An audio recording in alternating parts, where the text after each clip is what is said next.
Good day to you, ladies. Good day. Okay, so today we are joined by Anonymous, and Anonymous has got an interesting story to share with us. And we have invited our attorney, Bianza. So what we want to talk about today is a very sensitive topic, something that affects a lot of women out there when it comes to customary marriage. There are a lot of debates about at what point does lobola become a legal marriage, so to speak, even though it may be a process towards a customary marriage. At what point does a lady become married according to customary law when there's a lobola involved? We also want to understand, and I'm glad that we've got Bianza here to tell us from a legal point of view, what is the legal status of a couple that's been married through lobola, and then they separate, and they never registered the marriage with Home Affairs. We're going to be talking about some of those things, and including issues around people cohabiting, you know, fat and set. And we're going to talk to the fat and set issue as well. But let me go to Anonymous first. Can you tell us why you chose to become Anonymous? Okay, thank you so much for this opportunity. The main reason why I chose to become Anonymous is because I understand that the issue of finance and obviously marriage, it's something that is a bit secret, and it's more of a personal issue.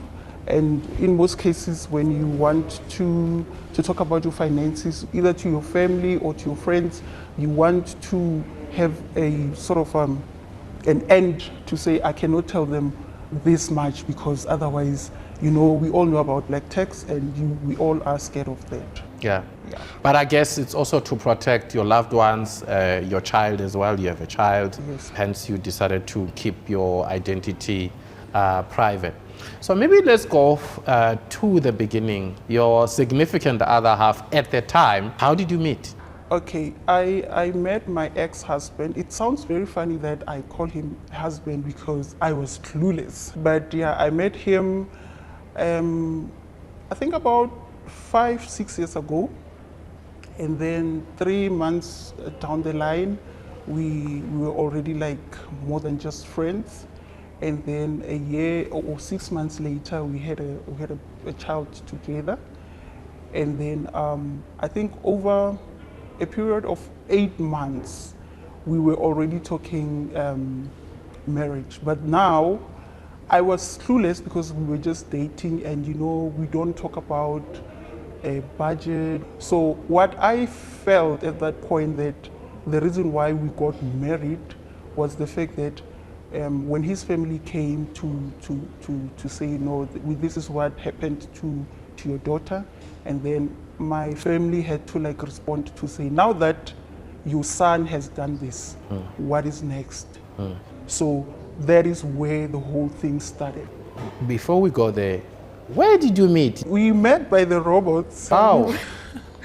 We were working in the same building, but now I was not aware that he's going to the same building as I was. And we worked together. Only when we got to the entrance and he was like, oh, this is where you work. I also work here. I'm at this floor and stuff like that.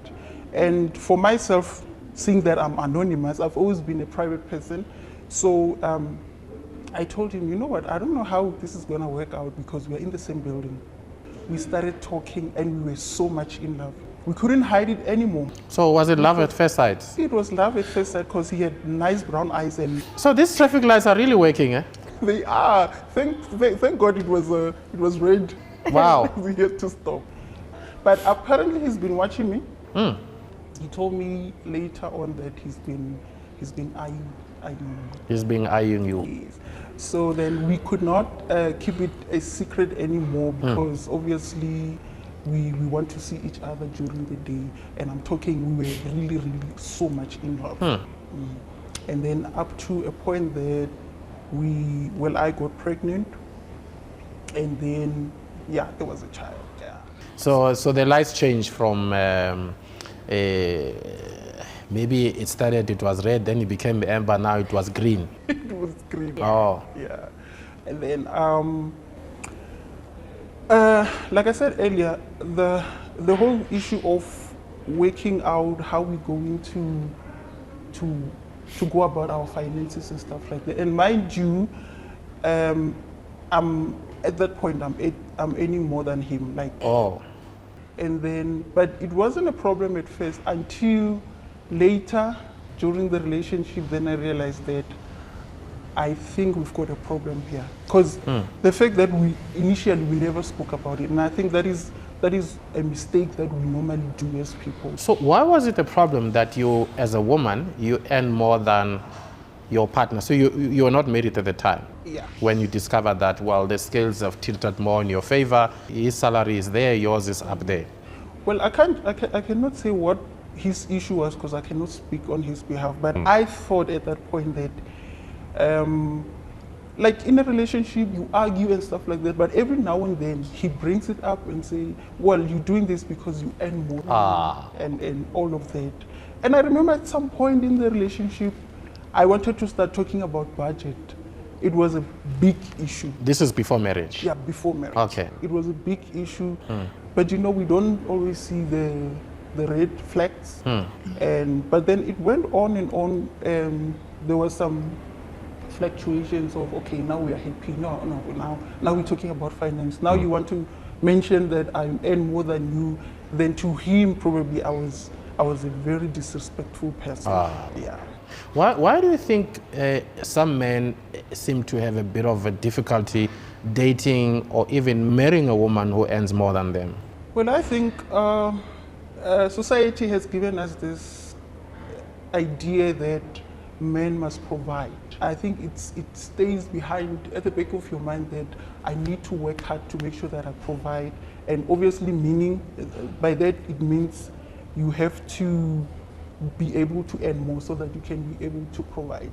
Then it becomes a problem when for example, something that I used to do, we go out, there's no money, but then I've got some left, and then I want to go out, but he cannot take me out. But when we go out, I give him my card, my PIN, and when we get to the restaurant, he takes out the card, and I think that gave him a sense of I am the man in the house. And I'm in charge. So I'm not sure whether I was wrong or what, but in my mind, I think I was trying to be more accommodating. But like I said, when we have to now, when there's an argument, then that comes up. Yeah, but was it not a plus for him if he had an issue with you earning more than him, that when you're in a restaurant, you actually literally give him the card? How did that make him feel? I believe it was a plus for him, and I think it made him happy because he was able to, let's say if it was about being the giver, then I think it was a plus for him, and it actually made him happy. But it was a problem when there were arguments. I'm just curious, what if you had given him the card to swipe and then he decides to order a wine worth 20,000? What were you going to do? We will talk about it, because I've always been about budget, but we've never done it. So I will tell him, okay, maybe we should spend this much for tonight or for whenever. And then if maybe there's a bit of a, then it must be at least 100 or 2. Yeah, so we were not that I was just giving. I was very, very, very careful to say, no, let's spend this much. So money was a sensitive topic even while you're dating before you got married? Yes. Okay. So now you got to a stage where you are starting to discuss marriage and so on. And how did you go about planning that and the route you'll go? We still did not talk about budget. The main topic was about how much does your family want for lobola. And for lobola. So the lobola money came from who? I'm just asking. It came from him. Okay. Did he borrow money, or was he able to at least put money together for lobola? I think he had money on the side that I did not know about. Oh. Yeah. So that's the money that he used. Okay. So the big day came for lobola. Tell us more about it. Okay. It was a very nice day, and I didn't know how much was being, what do they call it again? Dowry money. Yeah, yes. I didn't know how much was paid, but it was like any normal day. And what had happened was it was supposed to be like a small family affair. Next thing I see a tent Ah. and but I was not dressed for the occasion. It just blew up. My understanding was like it's just going to be like Yeah. very, very soon. So were neighbors? Yeah. And before that, the planning, we bought food from my side. We bought food. There was no cow or anything slaughtered there. We went to the butchery to get meat to cater for.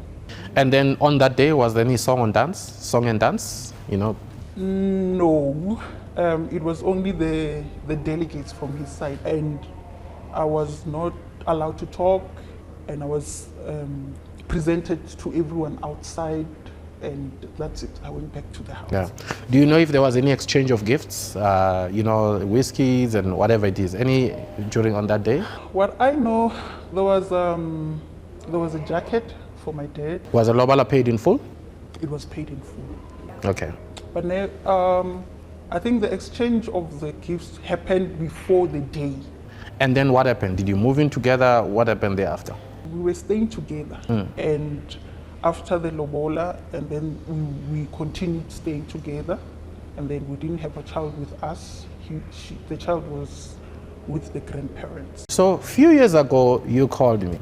Are you comfortable to share what was the conversation all about? Okay, when I called you, it was mostly about the child. The child was staying with the paternal grandparents.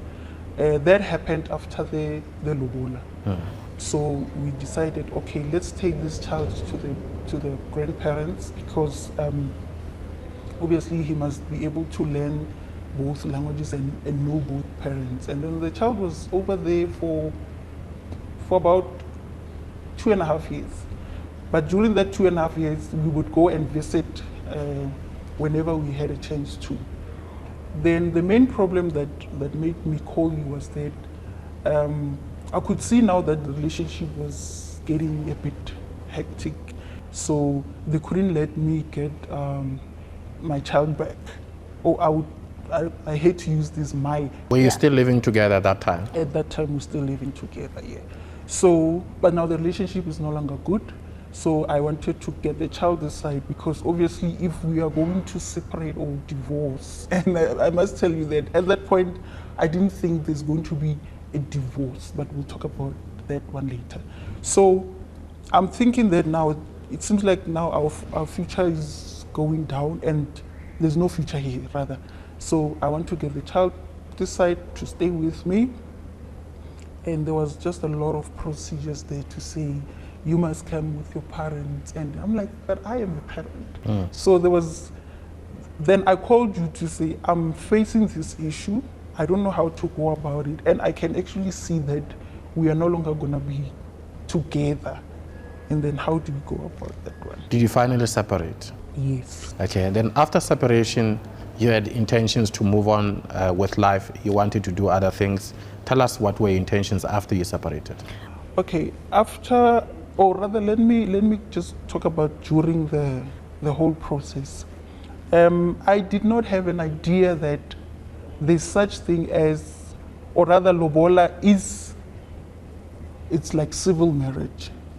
One day I'm at work and the receptionist called me to say, we've got a delivery for you, there's some documents. Okay, before the delivery, there was a time when you had separated and you wanted to buy property.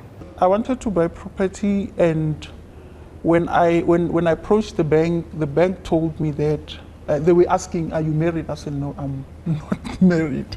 And then, but there's a lobola letter. And then they came back to me and say, they gave me, I think it was an act or regulation or something, to say, in terms of this act, you are over the age of 18, there was exchange of gifts and so you are married in community of property. That was a shock to me because I was clueless.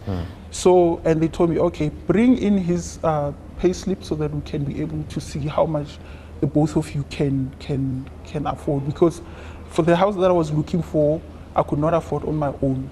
So the bank asked me, is there anybody that you can sort of buy this house with? And I told them. That's when they gave me that regulation to say, darling, you're married in community of property. Yeah. So you discovered for the first time at the bank that you are actually married, even though you never registered your marriage with Home Affairs? Yes, we never went to register, and there were so many attempts to go there. And he used to talk about out of community of property with accrue, all those words. I was so clueless about them. So only when they told me about in community of property and that's when I decided to like look for more information. But it was too late. I think it was too late. And seeing that the relationship was not going well, I was like, okay. So when you discovered that because of your customary marriage, the legal document they showed you was stating to you that you're actually married in community of property, did you go ahead to buy the property? No, I actually put that on to a halt because I felt like while I was still studying this whole thing, I felt like if I continue, then we're going to end up fighting for something that I could have protected myself on. So I stopped, and then and by the way, we were renting out the flat that we were staying in. I was the one paying rent. And he was doing the other things like buying groceries and all those things. You decided not to go ahead to buy the property.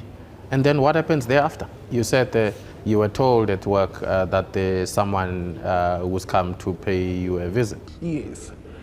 And I got to the reception and they gave me this document. I think it was a very thick document. And I just saw a big stamp on it.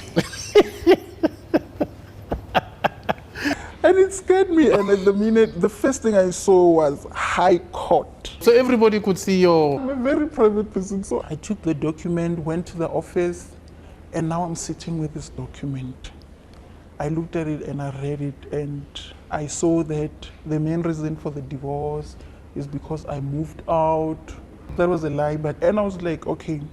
I had a legal thingy with another service provider. Then I immediately called them to say, okay, I've got this thing in front of me, but I don't want to fight. I don't want to interject or whatever.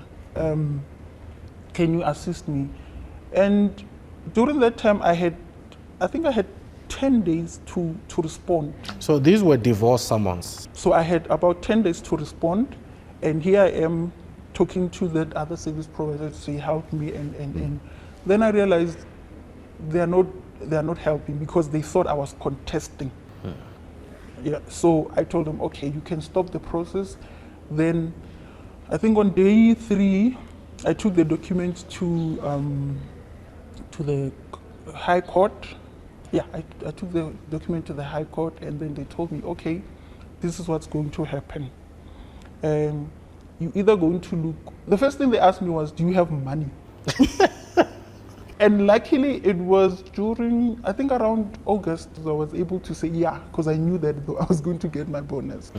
So I said, yeah, well, let's see. Okay, they told me, okay, you either going to get a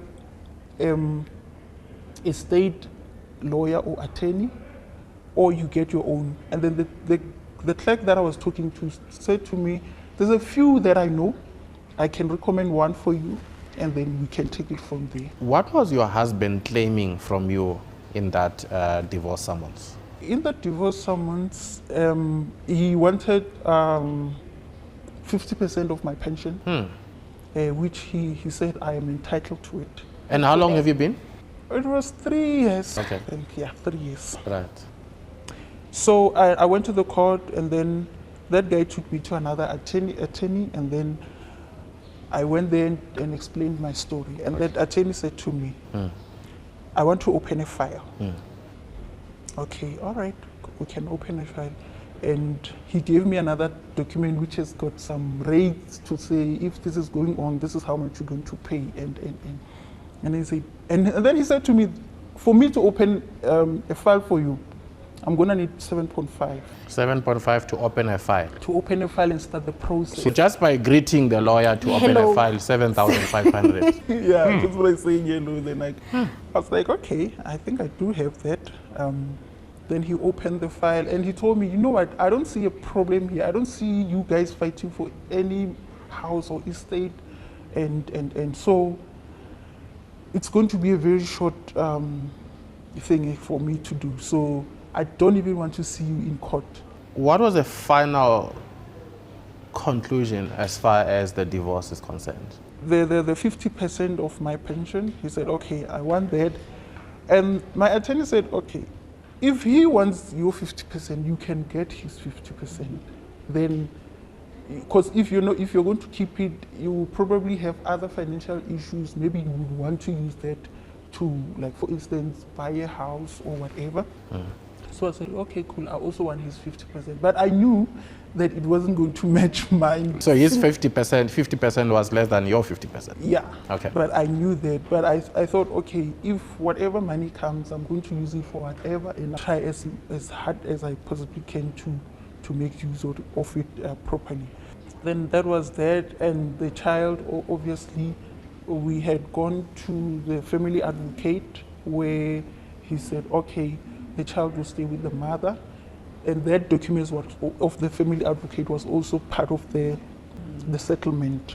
So it was only that 50%, and that was it. So he got your 50%, you got his 50%, and then so the matter was concluded, and that's how eventually you got divorced. Yeah.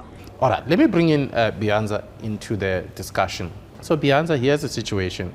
I think it's important for people to understand what is the legal status of a customary marriage in terms of assets, when we're talking lobola. So I know with customary marriages, you automatically married in community of property unless you approach a notary to draw up an antenuptial contract. Tell us more about this antenuptial contract. I mean, what is the difference between customary marriage, the lobola stuff? When you conclude that marriage, automatically you are deemed to be married in community of property. When you get married, you can decide, even if it's in a civil marriage or a customary marriage, you can enter into an antenuptial contract in both of them, in all marriages. So an antenuptial contract is basically just a contract that regulates your assets and liabilities in your marriage and before you got married and during the marriage, what you guys build up together. So that's basically the purpose of an antenuptial contract. So ideally, this antenuptial contract, when should it happen? Should it happen before? After the Ideally marriage? before, because if you do after the marriage, it's very expensive because then you need to approach the High Court. You also need to advertise it in the newspapers for any creditors that you guys owe together to come forth and say no, they objecting to you guys getting married. Why does it become more expensive and complicated when you sign an antenuptial contract after the fact? In other words, after paying lobola and concluding a customary marriage? Does it mean that you are now changing a marriage regime from in community and possibly into something else? Is that the reason? Yeah, you are changing your marriage regime, and because you guys have already entered or your estate is one, so now you want to separate your estate, and as one you guys already owe a lot of people, probably like your mortgages and all of that, so obviously they have to have a say in this as well if they are fine, because they need to know who's going to be the responsible person now for their money. So there might be a couple out there watching this or listening to this podcast who are saying, well, my partner approached me and said we must sign an antenuptial contract, yet we have concluded a customary marriage, meaning that we are married in community of property. Now this person is insisting that we must sign an antenuptial contract. Do I have a say? Do I have a choice to say no?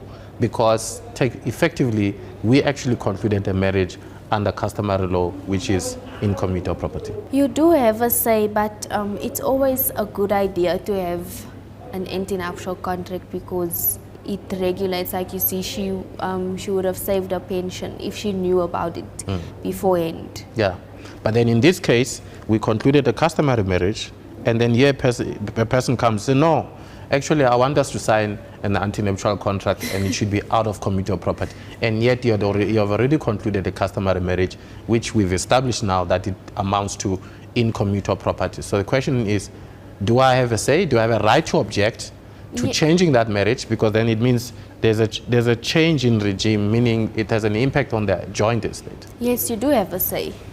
So you can object, but yeah, I think that will cause like a lot of fights in your marriage. Yeah. Obviously. But that's a conversation between you and your partner. Now, let's zoom into what she said earlier about that the only legal document that related to the customary marriage was the lobola letter. So a lot of people might believe that, this lobola letter doesn't mean anything because we didn't sign anyway. What is the legal status of that? With customary marriages, I know that a lot of traditions have different requirements. So the courts obviously look at what requirements each tradition has. And the fact that she was 18, like she said, they were on the letter, it stated that the court basically needs 3 or more requirements to be met in order for this marriage to be valid. So you don't need to go and register it, although the act does require you to be registered, but because a lot of people don't know it, the court takes that into consideration. So if the lobola and the customary marriage is not registered with the Home Affairs, does it nullify the marriage? No. Or not? So the marriage is still legal. Like in her case, her partner or her ex-husband was able to divorce her just purely on the basis of the lobola letter. But then there are people who dispute the customary marriage and say, well, yes, there's a lobola letter, but we had not followed other customary process. How important is that, and how much weight does that carry? Away in court? If somebody says, yeah, I paid the lobola, whether partially or in full, but we had not followed other processes in terms of celebration or certain rituals. So what is the legal status? The court will look at your intention in that present moment when you guys were entering into this contract, basically. So both of you guys had an intention to enter into this contract at the time. So in other words, a person pays lobola, and then in her case, they then moved in together and they continue to live as husband and wife. And sharing financial responsibilities. So if I understand you correctly, that on its own may demonstrate that there was an intention to be married under customary law. So this stuff that, which happens months later when somebody says, yeah, we lived together for 5 however long years, but we didn't follow that process and that process. So what you're saying there is, but it's neither here nor there, because then clearly the intention was to be married under customary law. Is that what you're saying? Yes, that is what I'm saying. Okay, let's talk about this belief that many people have that if you live with someone for 6 months, that's the one that's doing the rounds to say, if you live with someone for 6 months, automatically you are regarded to be married to that person. Does South African law recognize common law marriages? And what is common law marriage? Currently, South Africa doesn't recognize such a marriage because we have a lot of acts governing different marriages. So the court always says that you could have chosen any one of them, like this even life partnership, you enter into an agreement that this person, once you die, basically you are married. It's in the Constitutional Court where this whole fight has come up, where there was a couple was married for living together for 40 years and they never got married. What, you mean they were living together for 40 years but they were not married? So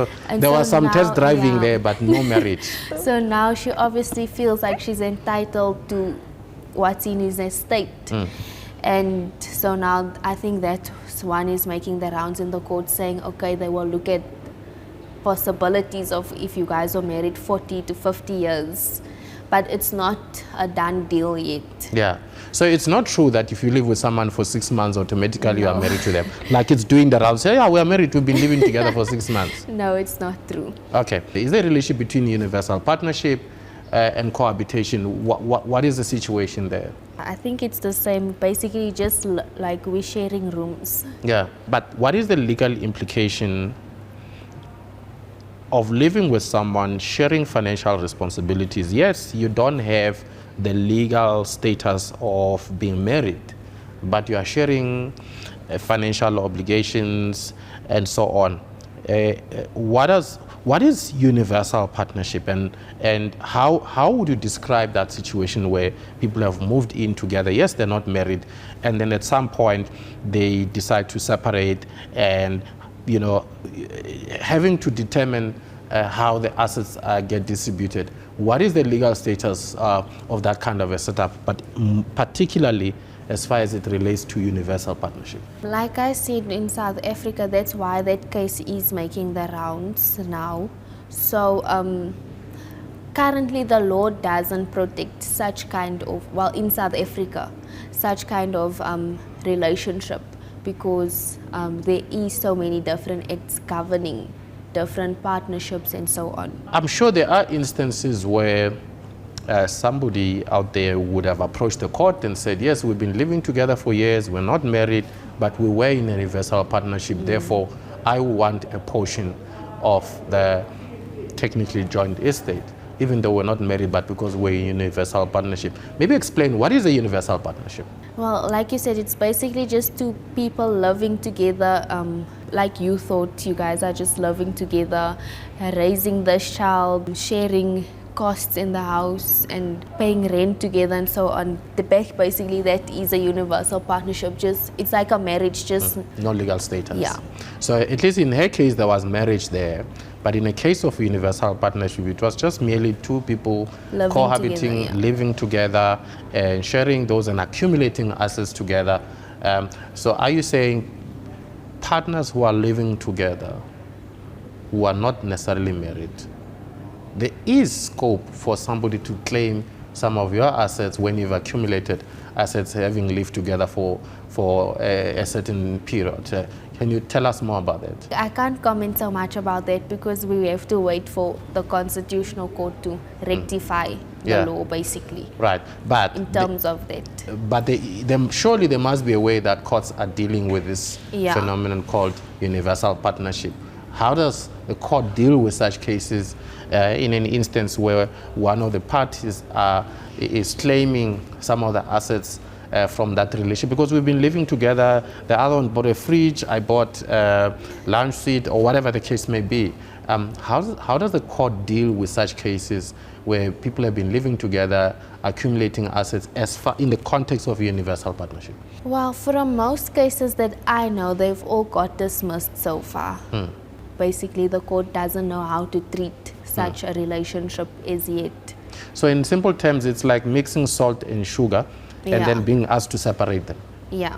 It's difficult for courts to separate So it's easier if such what belongs partners to. just come and sit on a round table and say, okay, you take this, I'll take this, and Would you say we'll it's make it an agreement. Would you say it's a risk for a couple to cohabit or do a fat and set and they end up living together for years and accumulating assets, because at the point at which they separate, the separation or the distribution of the assets becomes very complicated for our courts? Yes, in South Africa, it's a big risk. Are there any pending legislations as far which will govern marriages and domestic partnerships?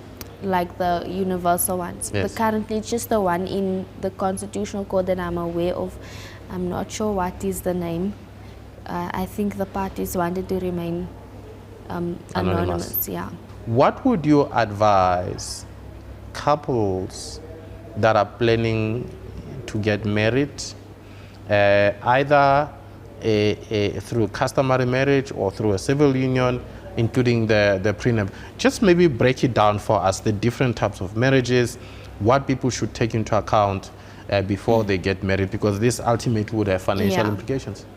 So I always tell my clients, you can't always know the person that you're with, because if I get married without an antenuptial contract, I'll go into that just now, but automatically I'm married in community of property, which means I'm sharing your debt even from before we got married.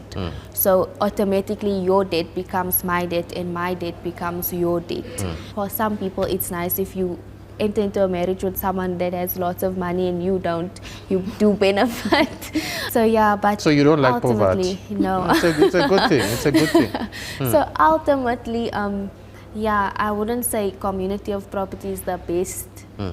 Then there's the antenuptial contract with accrual.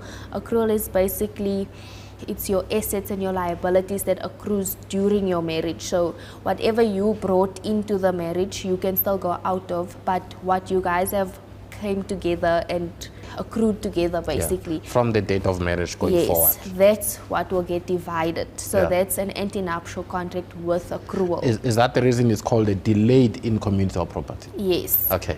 And then obviously you have your antenuptial contract without the accrual, which means you take what's yours, I take what's mine, whatever we build, you just, yeah. So in other words, you're saying, if you say I do to a person who comes with a 5 million debt, you have immediately inherited that debt. Yes, without whether the you are there or antenuptial not. contract. Even if they inherited that debt with their ex-wife. Yeah, it's yours. Okay. Let's get final words from Anonymous. If you were to give any woman out there some advice based on your own experiences as far as it relates to customary marriage and lobola, what would you say? I think I would say we should, as women, we should be careful of the fact that or rather of liking the idea of being married without actually knowing what marriage entails. A whole lot of women like the fact that I want to be seen in a white dress, but you find out later that, oh, this was supposed to have been done. We were supposed to have discussed a whole lot of things like your budget.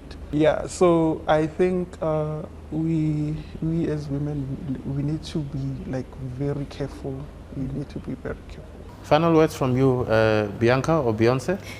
I also think why a lot of people don't enter into the antenuptial contract agreement is because it's very expensive. Because not just any attorney can sign off on an antenuptial contract. It's attorney that has specialized or has done a separate exam and knows different acts and so on. So I think that's why a lot of South Africans don't go that route. Yeah. Yeah. Okay. So firstly, thank you very much, Anonymous, for sharing your story, as sensitive as it may be. And I trust that many women out there who have been listening to this podcast or watching it would feel that they've benefited a lot from your experience, and hopefully will be more conscious and think things through before they say, I do. And again, thanks, Bianza, for your contribution and giving us the legal side of things as far as it relates to marriages. Because unfortunately for many people, this is where they feel that they've lost half or the rest of their life when they lose assets and lose their identity when things go wrong, especially as far as it relates to assets. All I can say is to encourage everyone to keep being on the lookout for more topics like this one. Thank you very much. Thank you. Thanks for watching.